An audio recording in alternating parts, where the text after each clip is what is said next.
name's Tom Shepstone. I'm from Homestead, Pennsylvania, 55 miles to the south. And I'm a campaign director for Energy in Depth's Northeast Marcellus Initiative. And I'm also a landowner with a intense interest in this subject. And I'm a planner. And I've done work here in Broome County. I've done some extensive work in Broome County, as a matter of fact.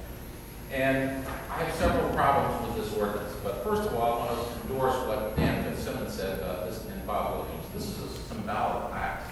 It's not going to produce any practical upside for you. Because there is not going to be any drilling here in Binghamton. It's not going to happen. This is all an attempt to get a momentary thrill of being politically correct in a certain universe. That's what this is about. And the downside is huge.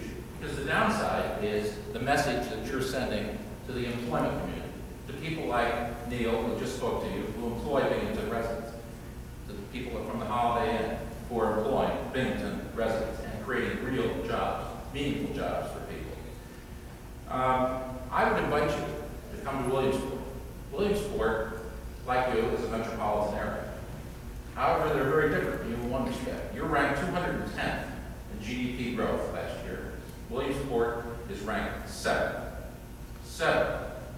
I invite you, and I'll provide the transportation. I'll give you the tour. I'll let you talk to whoever you want. You come to Williamsport, we'll show you the restaurants that are being built in downtown and being occupied, the new offices. We'll show you the industrial park that just got 4 new tenants on the day it opened.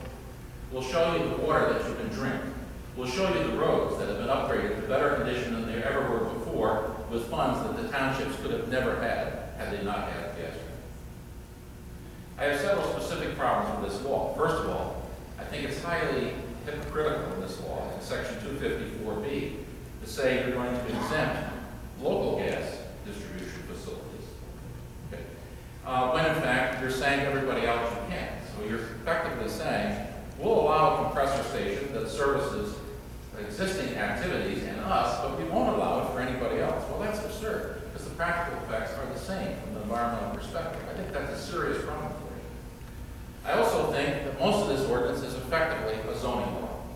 The last 9 pages of it are totally zoning, under the guise of a hardship exemption, a term which doesn't even exist in the law. This is a zoning law by another name.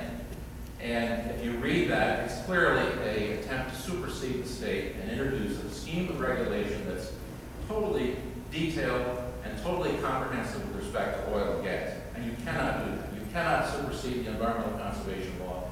And even though the attorneys behind me are trying to tell you you can do a prohibition, I urge you to read the 2 laws. Read the mining law, read the oil and gas law, and see how they differ.